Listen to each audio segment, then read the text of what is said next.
দেখো, ভেনেজুয়েলার ভিতরে যেভাবে সেনা অভিযান চালিয়েছে মার্কিন প্রেসিডেন্ট, তারপরে কিন্তু তিনি রীতিমতো সক্রিয় হয়ে উঠেছেন যে ইরানে খামেনির বিরুদ্ধেও এভাবেই তিনি সেনা অভিযান চালাবেন।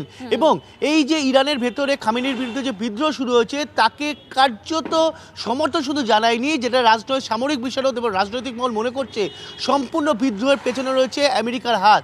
আর যে কারণে এই বিদ্রোহকে হাতিয়ার করেই কিন্তু ইরানের উপর হামলা চালানোর জন্য প্রস্তুতি নিতে শুরু করেছে মার্কিন প্রেসিডেন্ট। এবং তিনি স্পষ্ট কথায় বলেছে যে এই বিদ্রোহের যারা বিদ্রোহকারী তাদের পাশে রয়েছে, প্রয়োজনে সেনা অভিযান চালানো হবে।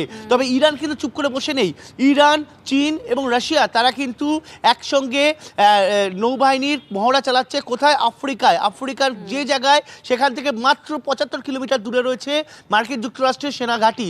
স্বাভাবিকভাবেই এই বিশ্বের তিন শক্তিধর দেশ যখন একসঙ্গে নৌবাহিনীর মহড়া চালাচ্ছে, তখন মার্কিন প্রেসিডেন্টের গলায় রয়েছে ইরানে অভিযান চালানোর বক্তব্য। স্বাভাবিকভাবেই যদি এই সংঘাত লাগে, ইরানে কোনো সময় আমেরিকা যদি অভিযান চালায়, তাহলে কিন্তু ইরান কিন্তু তার মিত্র দেশগুলোকে পাশে পাবে। এই বার্তাও কিন্তু খামেনি দিয়েছে। এবং এই অবস্থায় দাঁড়িয়ে তৃতীয় বিশ্বযুদ্ধের একটা অশনি সংকেত দেখা যাচ্ছে গোটা বিশ্ব জুড়ে।